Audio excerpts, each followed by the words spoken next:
And what's going on, everybody? My name is Grimnot, Hey, I'm Boss MTG. and today we're going to do our set review for Elemental Warfare with the element Fire. So, kind of excited about this one. Not too many cards or too many new abilities, but I think there's still some good stuff for us to talk about. So, we'll just jump right in it. Right into Brony. We have a 2 mana 4/4 Combustion. Yeah, this first card looks pretty strong. Combustion does 5 to 8 damage randomly to you, a random number, and then whatever else you target. So it's probably gonna kill what you target. You target something that has 5 toughness, or you can gamble and target something like 6 or 7. But for just 2 mana for a 4/4, this and being an often a 2-for-1, this looks quite strong. It's better than a 3 mana 4/4 we saw previously. Can't remember his name. It was a few sets ago. Absolutely. And let's take a look at his evolution here. We've got Flomi, who's 4 mana 5/6 with Inferno 3. Yeah, Inferno is 1 to 7 damage to itself and 3 random creatures uh, the opponent controls. So this has a possibility of killing itself, but Inferno 3 is quite a strong effect. It's not likely to kill itself, but it'll be happening every now and then. It may curse at the screen when it does, but being a part of a chain that already got value with the Brony combustion, now you're just getting more value when it enters here. And I believe there's a third evolution here. This is called Charcoaly, and it is a 5 mana 8/9 with Arson, another one of those new abilities. Yeah, Arson it'll do 3 damage to a random champion you control when it enters, but you get to draw a card. So this chain looks like it's full of just value. Like your 2-for-1 combustion, you're fooling me that may or may not live, but if it does, that's great. It'll probably be like a 5/1 or 5/2, and if you get this evolution of Charcoaly, you're just getting another card. So you're getting value just all up the chain, and this 8/9 is pretty big. It'd probably be an 8/6 that you draw a card. Okay, this still sounds pretty good. Yeah, I think Charcoaly is probably just playable by itself. Right, if you do happen to miss the Inferno 3, like a 5 mana on an 8/9 body, realistically an 8/6, and you get to draw a card, so it kind of replaces itself. I'm kind of interested to see how the Arson ability plays out moving forward. Um, Yeah, you need to do some setup on it. Maybe play more 4 toughness creatures just to make sure they live. Yeah, absolutely. Well, we'll get right into the next chain here. We have Blitzy. This is a 2 mana 2/2 with Wildfire 2. Yeah, this looks pretty strong. Wildfire does that much damage to a random creature your opponent controls whenever you play a card, including itself. So this comes down and does 2 to whatever they have. If they only have one thing, it'll just do 2 to that. Then you can play maybe more spells. This is a pretty cheap champion, so like you can wait till turn 4 and play this plus something else. If you have your White Lily in your hand, you play this plus like an egg or something. You can play 3 cards on turn 2. I think it's pretty good.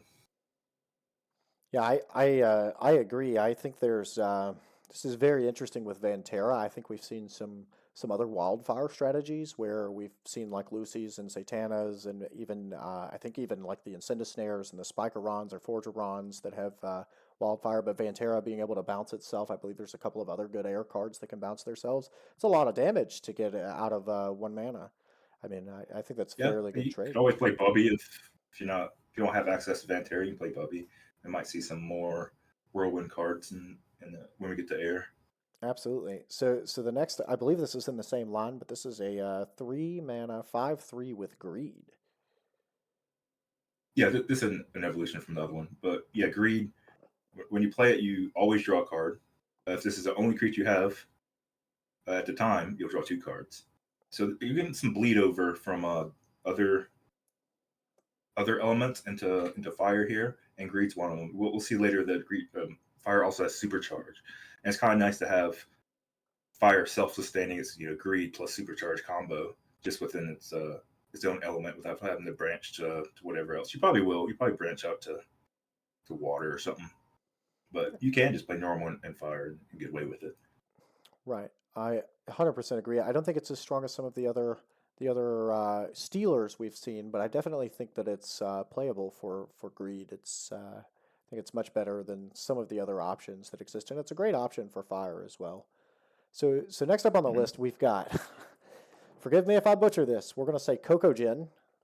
It is a 3 mana 6/4. That's a big body. With Elemental Guard. So we haven't talked about that one yet. Yeah, not bad. Guard just means this card can't be targeted by opponent's effects. Elemental Guard means this card and all your cards of that element can't be targeted either. So all your fire cards can't get hexed or otherwise targeted. They can be hit by things like you tsunami a different card and it'll take like 1 damage, but getting rid of it directly will usually have to come from directly attacking it. Absolutely. And now we've got next in that evolution line. So we have Jojo Kin. It's a 6 mana 7/8 with Elemental Aegis. Yeah, they just switched the letters around on this one. But yeah, Element Aegis. So Aegis says whenever it takes damage, so it can take 1 damage or 8, you'll still take 1 stack of Aegis. And this is going to get a stack of Aegis for every fire card you have, including itself. So if it's the only one, then yeah, it gets a stack. If you have 3 fire cards, you get 3 stacks. That seems pretty good, especially on coming from an evolution that has a self-protecting element.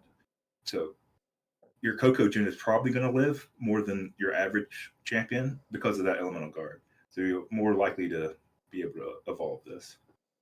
Yeah, and I kind of like that we've added Elemental Aegis to an evolution. It'd be interesting to see if it actually makes any standard play.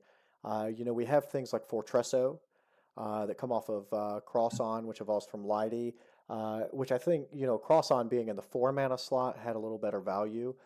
This one being in the 6, I think it's going to feel somewhat bad to play it at 6 mana. But I think if you can evolve it on turn 4 from your Elemental Guard or turn 5 and you get that extra card draw out of it and get some stacks of Aegis on it, I think it could be very good. So it'd be Yeah, interesting to see yeah, what definitely aiming to evolve it. yeah, it'd be interesting to see what the Firebenders really, you know, kind of tackle with that. So um, we've got another wildfire card here. So we've got Riz, which is part of a little evolution chain here. He's a 2 mana 3/5, which is a big body for a 2 mana card, with Wildfire 1.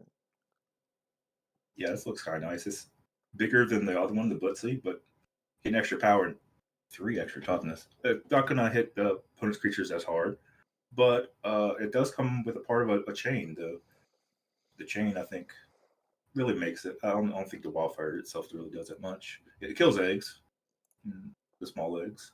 So it's Yeah, going to get you some value prop. I think this could be very good and limited. I think we've seen a lot of what is it? It's Floki Bane and Floki Furnace. So the wildfire is good for like the exchange on eggs and things of that nature. But really, where I think this card gets its value is, as you said, from the evolution, which is Risma. It's a 5 mana 7/9, which is enormous for a 5 mana card. We've seen very few cards that are that big at 5 mana with wildfire too. Yeah, the biggest part of this card is that 9 toughness because you want to have to attack. You want to attack down opposing wildfire creatures as soon as you can, and this is going to ensure that it's going to take several attacks to get rid of it. And you're probably killing off all their small stuff with wildfire, so you're going to be put into a tight spot.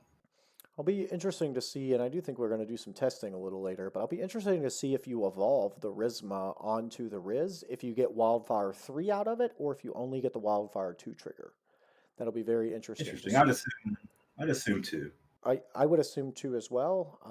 It'll be interesting to kind of see how that plays. So we're going to keep it moving right along. We've got a new ability. New ability alert. Colo, which is a 9 mana 6/9, which on the surface isn't great. It has the ability self destruct 6. Self destruct is at the start of your turn. This card does 6 damage to both players. This is a common self destruct. I don't think it's very good.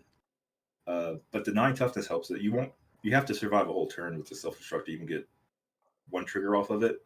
And the 9 toughness does help that trigger happened the first time. But I mean, at 9 mana, though, people are going to be doing big stuff no matter what.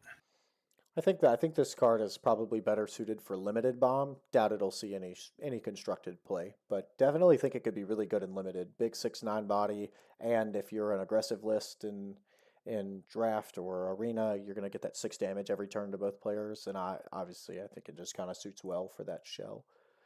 It's So only 9 casting creature in fire, so it'd be the optimal thing to egg out, but it's going to be pretty awful to try to just cast naturally. Yeah, I 100% agree. So we've got another evolution line here. Little lion guy named Fario. We'll we'll leave the pronunciation for somebody else, but it's a 3 mana 5/6 with supercharge. This is something new that we haven't seen inside of Fire. Yeah, it was mostly what lightning before, I want to say. Yeah, but I believe Um, all the supercharged were lightning before. Yes, sir. so yeah, supercharge is if you could have 10 or more cards in your hand while you cast it. So if you have 10 cards in hand and cast this, it will get supercharged, which gives it double its stats and rush. So it'll be a 10-12 with rush. So you can attack an opposing champion or the player. To make that work takes a little bit of work. So you need to play your Mesic, the greed creature we talked about earlier, or normal greed creatures, or pair this with another element that has the ability to acquire cards in their hand. Absolutely, and I think where this card really starts to shine is when it evolves. So you get a Ferrocer.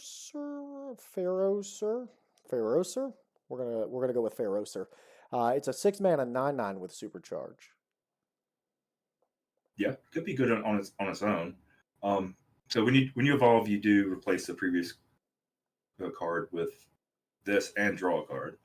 And I think it'll happen in the right order where you get your supercharge bonus. Don't quote me on that, but I think that's what happens. But the supercharged decks, they can just load up on cards, maybe skip a turn because they have such powerful swingy turns when they play their supercharged card. And an 18/18 rushes will kill in 2 hits, pretty much, if you're doing like mostly anything else. Yeah, I think there's a world, and I'm just pondering off the top of my brain here, right? We'll just kind of spitball this one. But I think there's a world where a properly built deck skips its first turn, plays a greed card, for example, the 5/3 that we seen earlier, draws 2 cards on turn two, and then turn three gets a supercharge trigger to get the 10/12 to attack. And then the next turn you would get to attack with 10 more damage, and then evolve into the evolution here and get 18 additional damage. So there's a world where you could have 48 damage on turn four. Um, I don't know how optimal that is, but I do think there is a world where something like that could potentially be played, and I think that's Yeah, that's probably where you get the value. it sounds like a deck. It sounds like people were trying to construct it, and it's one of the really big signposts of what Fire's trying to do in set five. So next up, we've got Weeb. We've got, I believe this is our first diamond card. No, it's our second diamond card of Fire, but it's our first standalone diamond card, not a part of an evolution chain. We have a 5 mana 4/5 with Wildfire 3 in Weeb. Wildfire 3 is a big number, and that will happen as soon as you play it. That said, 5 mana 4/5, not the best rate, so I have pretty low expectations with this, but it can cascade. If this does live, you're probably gonna mow down all the creatures though with every creature you play. And I think I've felt that way kind of about a lot of the Fire cards so far. A lot of it feels like you need to play a card and it needs to live a turn. I feel like a lot of Fire is going to be that cascading effect where you're gonna play a card as a Fire player and you're gonna hope that it lives to the next turn, and if it does, it could snowball, pretty tremendously and very quickly. And I feel like that's going to be a lot of what we're going to see out of this expansion. This going into this new set, we're going to see a lot of Fire play slowing down a little bit and kind of playing a card and just waiting. And then if they make it to that next turn, now you're trying to deal with the first threat that they played plus the second threat that they played. That if it lives, it's going to cascade, and I feel like it could potentially cause some stir-ups in standard. But I guess that's yet to be seen. So. We've got, I believe this is a pretty interesting evolution chain. We've got Goopy at 1 mana. It's a 1/4 with Arson. So it's functionally a 1 mana 1/1 that draws you a card. Is that what you want? I don't know. It does upgrade It into a does. pretty decent card.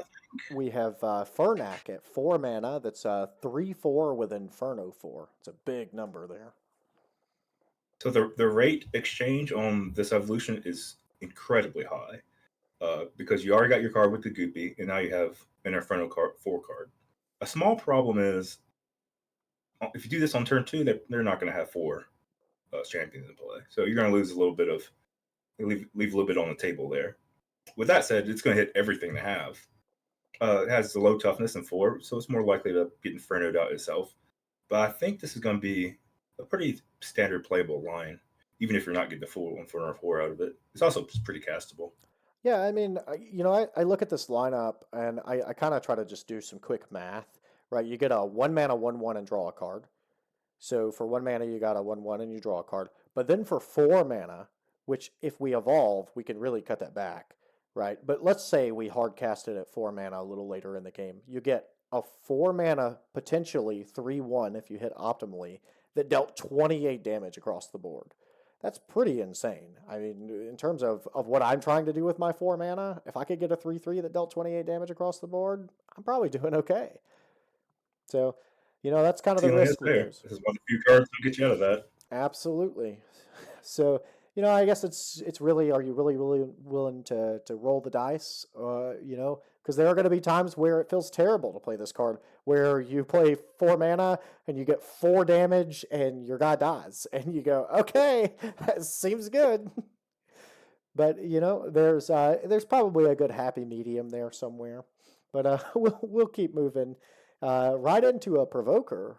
This is, I think, the first. Is this the first fire provoker we've seen? I think it might I be. want to say, yeah. So we've got Spike at 5 mana. He's an 8/9 with provoke. Yeah, pretty big. And as you said, Fire's trying to do a lot of things where it needs to preserve its champions to untap with. And this can help. It's going to kill most everything in combat. It is at a pretty high casting cost for standard. But I could see it be played. It's going to be good and limited. Absolutely, 8/9 for 5 mana with provoke and limited will be fantastic. I don't know, it'll be a pack one, pick one, but it'll absolutely get played. So I don't think there's much else to say there. We'll keep it moving into. This is probably my favorite evolution line that is in Fire that I've seen, and this starts with 2 mana Magmo, who is a 5/5 with Arson. Yeah, all these arson cards are letting you get on the board while keeping your hand total high. So you're getting that supercharge just kind of incidentally while still playing the game. You're not really having to take turns off. And yeah, after you get your card, you may make this a 5/2, then it upgrades to Magbro. Yeah, and Magbro we have here, as you can see, is a 3 mana 6/6 with self destruct 2, and I really like this self destruct ability. Yeah, it puts the pressure to end the game real fast because it will end the game real fast. At a 6/6, it comes down early. It'll probably live through a turn. And I mean, they have to get rid of it. You're probably doing stuff that puts the opponent to a low life total. A lot also with playing these fire cards, they have so much reach. Like with the combustion, you can combustion their face, so your life total is functionally usually lower than you think it is. Just facing down a fire opponent. Yeah, absolutely. And I feel like I said, I feel like we're playing things and waiting a turn, and we're trying to out almost tempo the opponent, where we get one card down that's really a severe threat or feels threatening, and my opponent starts trying to deal with it, and then I'm constantly just trying to kind of fill the board up, and having a card like Magmo that allows you to get a 5 power creature, which is not a small creature for 2 mana, allows you to draw a card, and then you can kind of get a ping across, right? It effectively, it's a functional 5/2 after the ability. You get a 5 damage across, and then you kind of get this 6/6 threat that is just every turn you're going to take 2 and I'm going to take 2, but all of the cards I'm playing are meant to damage your life total, and I'm replenishing my hand along the way as well. I just feel like that's a very good way for Fire to kind of navigate the early game and kind of play a little bit of tempo. I think you could see it paired with like Air potentially, where you have some tempo and you're gaining tempies from whirlwinding things, and then having some additional cards that draw like Straw Bash. Um, I don't know. It'll be very interesting to kind of see how those are played out. But we'll move on to Flanda. We have another evolution chain here. This is a 3 mana 5/5 with Arson. Yeah, this is basically a lighter version of the Magbro evolution chain. It just costs 1 more mana, so you would not choose to put this in your deck over Magmo. The evolution is slightly different, but also slightly worse. Yeah, so then we have Flammo Bear, right? We have a 6/6 that has self destruct 3, so you're getting that little extra ping of damage there. 4 mana for 6/6 just isn't really what I'm looking for, even if you do manage to evolve it. Yeah, absolutely. I'd much rather have that 3 mana 6/6 versus the 4 mana 6/6. So now we've got another new ability that comes this time in the form of Slay. So we have Florth, which is a 3 mana 4/4 with the Slay ability. We previously saw this in Dark. Now Fire's getting a healthy number of Slay cards, and I like it. Slay means if let me see, just read the text. No, not explain what it does. Kill a damage card is the text on Slay. What that means is it will kill any card with its starting toughness lower, with its toughness lower than its starting toughness, and it doesn't matter how that happened. So if you curse it from a dark effect, you can slay that. However, if somebody plays like a Sakura or some other life bloom card and they enhance the toughness, you gotta get that toughness below that champion starting toughness to be able to slay it. With that said, Slay looks pretty nice in Fire because you have all these small pings, you have all these wildfire chips, you have all these infernos that may not kill stuff. These Slay cards are going to clean up the board, and I think they're pretty aggressively costed. Yeah, absolutely. As we see here as a 3 mana 4/4 with Slay, we're going to get a little lower on the curve here with a 1 mana 2/2 with Slay in the form of Rascal. Yeah, yeah, this card's super interesting. Not really a one drop, but it's going to be a curve filler. Say you pair this with like water, and you play a tsunami card. Now you didn't even have to target their stronger thing with your tsunami card. You can get their biggest thing with the 1 damage it did. And So if I think this is going to be pretty nice. And if you're playing Wildfire, right, say your opponent only has one creature on the board, maybe they have a bunch, but if you're already playing the Fire line and you're playing Wildfire, this is a great curve filler, as you said, where I get to play my Wildfire 2, my Wildfire 3 thing, and then I can play the Rascal, and the order of the way that those abilities trigger off, you'll actually get the Wildfire to trigger first, and then you can slay the card that was Wildfired. So I think this Absolutely. card's definitely going to be playable across a lot of. Not only will it be played in limited, I think it's going to be great in standard for the people that are out Yeah, there playing Fire. yeah, I do too. That's absolutely true. You get to see what wildfire hits before you have to target with Slay. It's pretty awesome. So keeping it moving, we have another Arson card. There's quite a few of these, and this one is very interesting. I really like the body of this one on. This is Char, and he's a 7/6 with Arson. So we can look at it as a 7/3, but by the time you play a 4 mana card, you may have more uh, juicier targets on your side than hitting itself. So you might hit something else. You might hit something like a 1/1 or something, but you might not. It's part of the risk of red. Red is a very risky element. It's kind of like a double bladed sword. Can be really powerful. Yeah, I think it's fine. Absolutely. When I see this card, I just kind of think, and I don't want to touch too much on this, but I just kind of think about like playing Magmo and then evolving Magmo on turn 3 into Magbro, getting the self destruct or something of that nature where you're already kind of pinging, you have a bigger body, and then you kind of get this on turn 4 where it's pinging that, or it's maybe there's a world where the card we just looked at where Rascal gets played on turn 3, and I mean in my mind, if I play Rascal and I kill a thing, and the next turn I play Char and I kill my Rascal and draw another card, like I'm getting insane amounts of value. But as you said, it's very risky. If anybody out there likes to gamble, red is the color for you. This is absolutely 100% the gamble, the gamble element of this game. So now we're going to see. I think this is our first rush card here in Elemental Warfare that we've went over in Fire. This is Akuthiel. We're gonna go with that Akuthiel. 5 mana 7/7 with Rush. I'll leave the pronunciation of these cards up to you. Yeah, I don't believe I've saw another Fire Rush card. Although I could be wrong. There may be someone hiding out in Gen 2 or something. But yeah, this looks pretty good, and it's doing the exact same game plan that you're trying to do with Fire. You want to functionally decrease their life total. So like when they get to 15 or something, they're dead. I got these cards that will deal 15, and this is one of those cards that comes out pretty fast. It comes out fast enough to chip at a different creature and live through it if you have to do that. But of course, you'd rather go to their face with this. Yeah, and I'd like to point out, I know this isn't a huge thought, I think, when people are looking at these things, but in terms of playable 5 drops that are in the Fire, line. I think, especially for standard, for curve fillers. Yeah, I know, both you and I try to, I know I do, and I know when you're deck building, we try to stray away from fives because we really want to get to that two card a turn much earlier. But if you wanted a five drop card, I think this kind of fits the bill in terms of the fire five drops.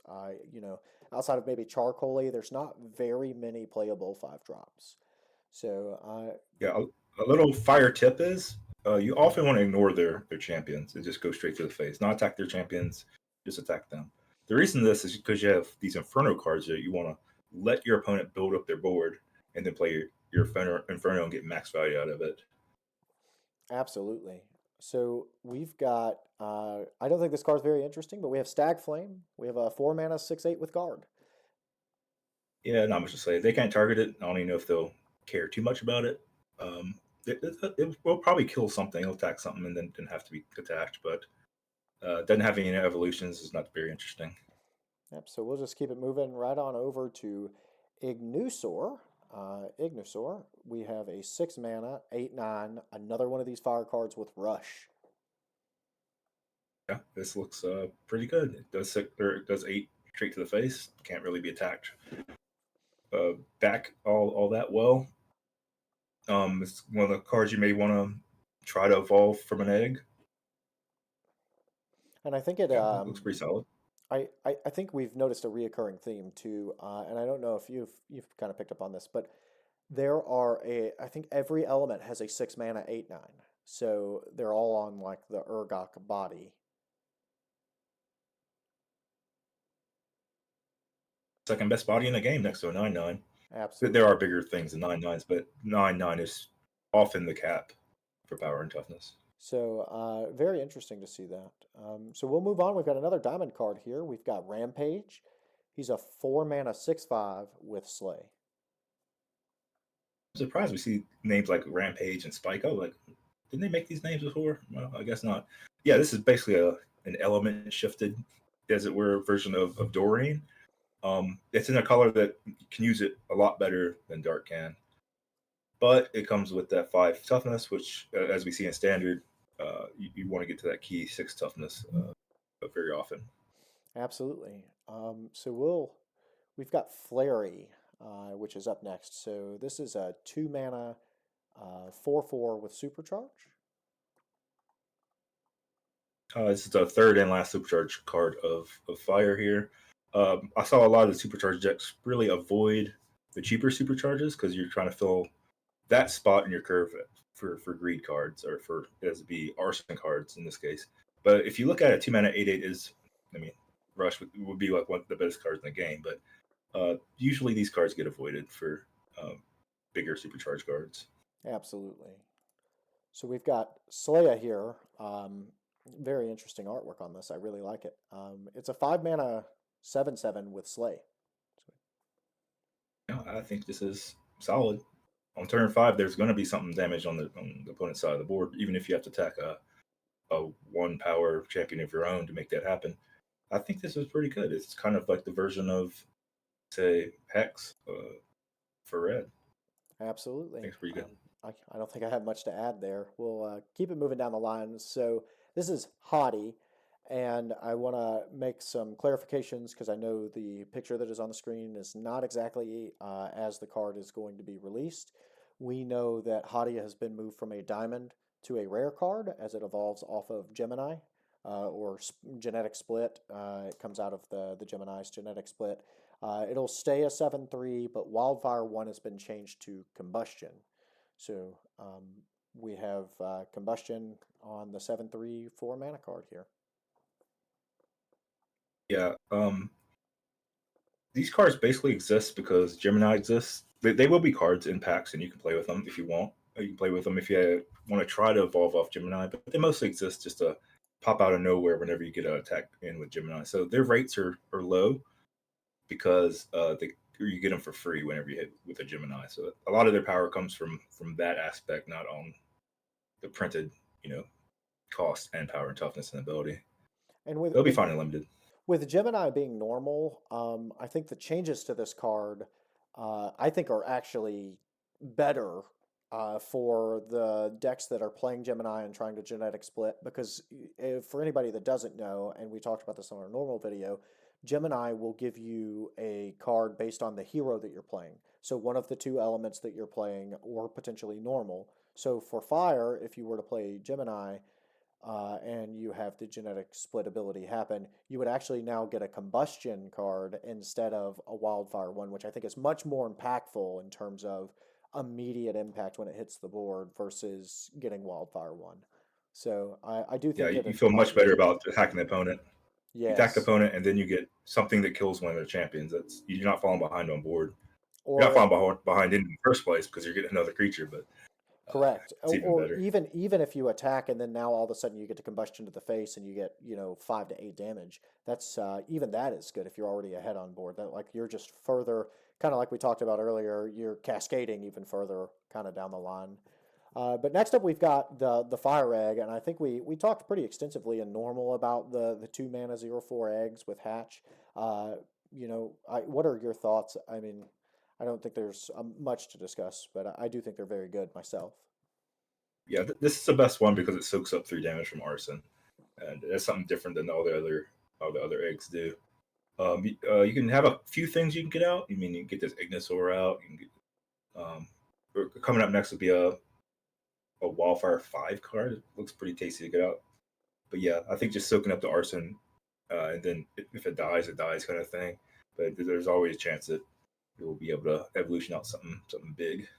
Yeah, and we're going to get into to the next card here. I think is something that you really can evolve that's very big. But I do want to touch on this just for a half a second. So it being 2 mana is very important here because it gets you to this turn three where a lot of the arson cards we've seen cost 2 mana, and it allows you on your turn three if it lives to not only arson but evolve the egg as well, all in the same turn, which is going to get you 2 cards and you're going to get another body in terms of arson if your arson creature that you've played, if you were to hit the egg. Obviously it's random there. And then you're also going to get to evolve into something that you hope to be much larger. For example, our next card on the list here, we have Incendium, the red dragon. So it's our crafted name card from Elemental Warfare for fire. He is a 7 mana 9/9 with Wildfire 5. 5 is a lot of Wildfire. 2 triggers will kill basically anything. If you're playing this in your deck, you probably have a plan for it. It's one of the best cards you can egg out fast because if it comes out on turn 2, it's going to kill things that people are playing on turn 2 and 3 with the Wildfire 5. This looks great. Looks built to be egged out and will be a limited bomb. Yeah, and I agree. I think limited bomb is the big key here. We've seen something very similar that was at the 9 mana slot on the curve, I believe, in Wildfire 5. I forget his name off the top of my head, but it was the crafted card from Gen 4. So it'd be interesting to see if the 7 mana is any better. Are you talking Santana or something else? No, there's a Or there's a different one.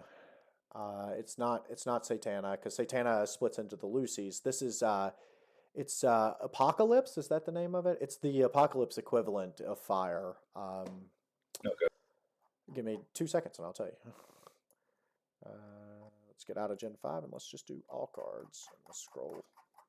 I'll tell you if you give me Drafted just a a moment. lot of Gen 4, but like you said, that is a crafted card, and those don't show up Yeah, they're in just very regular very drafts. difficult sometimes to get those. Inferno is the name of it. It's Inferno the Ashen Lord. It's it actually is not a crafted card. I thought it was.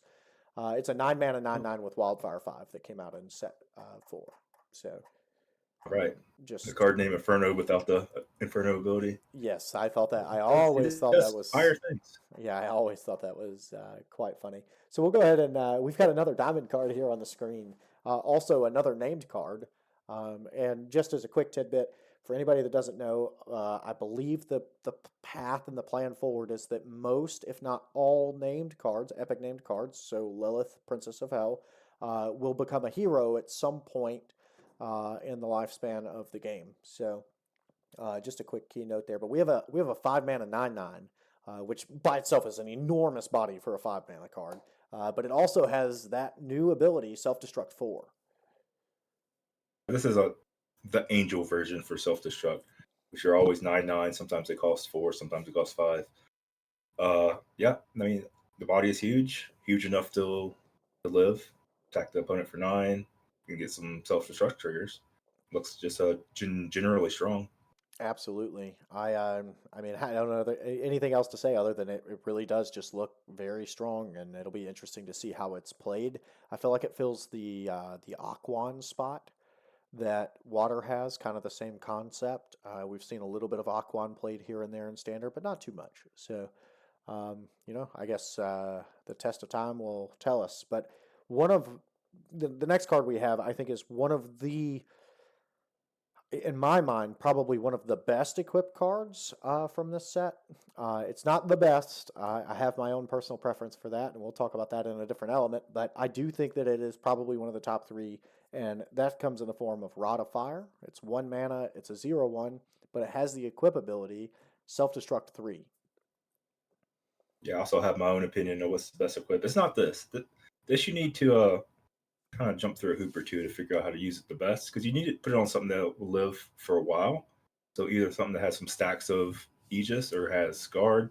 My best idea was to pair it with Dark cards and with Shroud, or if Shroud appears in any other elements. That means that can't be targeted until it attacks.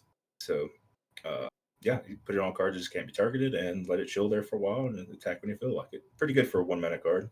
Absolutely. And I think there's, with all the harvest that's running around, there's some provokers that you're going to be able to get out. So if you can stick it on something, I think there are some ways that this could really accelerate the game. I mean, you know, eh, the way the game is played, at least in the current state, I think there is some decks, and there's not many of them, that are making an onus to play things on like turn one, two, three, and four.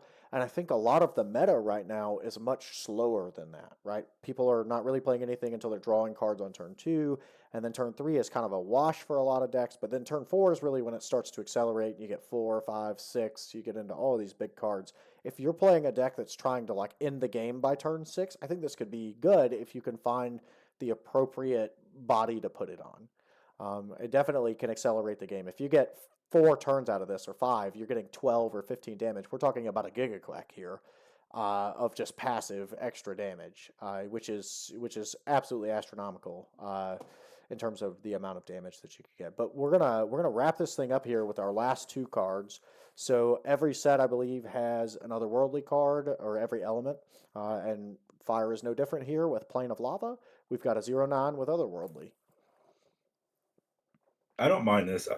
So the otherworldly cards scale in power based on their casting cost, not too much that they get different stats. Like they all have 0 power. And the toughness kind of fluctuates. I think having the maximum toughness that we've seen on otherworldly cards in 9 is really key here. So this card may see some play for heavy fire decks. Yeah, I could see that, especially for the decks like we talked about, where we said, you want to play a card and then kind of you want to try to get your cards to live. I think there's a world where this could really help you cascade. My opinion of the otherworldly cards, I spent an excessive amount of time with Water trying to get them to work, and I feel like they're very win more cards. I feel like they're, unless you have something that has rush or you're playing light, for example, with Aldrich, I really feel like you're not getting a ton of value and you feel like you played a 5 mana do nothing. And if your cards live, you're already winning the game and you're probably just better suited to play something else. That's just my opinion of them. They feel Yeah, I don't put very. these cards in my deck, but I won't fault people for putting it in. Sure, absolutely. Our last card, we already talked about it in our normal video, but we'll briefly touch on it here. We've got the Red Lily. It's a 0/1 with Inferno 1. Yeah, so the lilies are one of, so they only exist once. So you need to get your crafting up soon. So and hope you get the one of the red lily, and the ability's pretty good. Inferno 1, it's going to die itself. It's going to do at least 1 damage to itself, but it's a 0 mana card that is interaction, and then 0 mana is very powerful across this card game and basically any card game. Free Absolutely. is strong. Absolutely. As you said, free is super strong. And, there's some weird just theory crafting off the top of my head where maybe you have like, you're playing dark with this and we're playing some of the shroud cards and this gets played with Vile Grub. Now you have a 0/1 that's could be killing something, killing itself. It's getting two Vile Grub triggers potentially. I think there's some world where this is a very good playable card. So now we've kind of went over fire. We've hit the end of our video here. I like to, just as we did with the normal, I'd like to both of us rate what we think this element is out of 10. And then we'll take the average and we'll stick our stamp of approval on it. Play package, a supercharged package, and arson that's looking to really just generate cards and get you on the board yet not fall behind in cards in hand. I like it. I think there are a lot of constructive paths. There are a lot of constructive just if you just play fire their staples without having to go into a particular direction like supercharge. So I think it's decent. I think it's like a 7. Yeah, I'm I like the arson cards. I feel like some of the abilities that exist in fire are would be better suited almost in other elements that are geared to play a little slower. So I don't think it's great, but I think some of the cards, the self-destruct, I do think Arson, coming from other card games, drawing in an aggressive deck and being able to like basically play cards for free to replace themselves and getting additional resources is very good. So I'm actually somewhere in the neighborhood of like 6.5. So I think we can call this a 6.75 and call it good. Yeah, I just think the fall wildfire and slay is just gonna be a great play pattern. It seems like Absolutely. pretty sweet. Well, any final thoughts before we kill it here? No, everything looks pretty good. Everything looks pretty well covered. All right. Well, I'm Gremnot, and that's Boss MTG, and this was our review of the Fire Element for Elemental Warfare. Make sure you go get that. It comes out on August 1st. We'll be there. Hope to see you guys there. Thanks, guys. Yep, thanks for watching.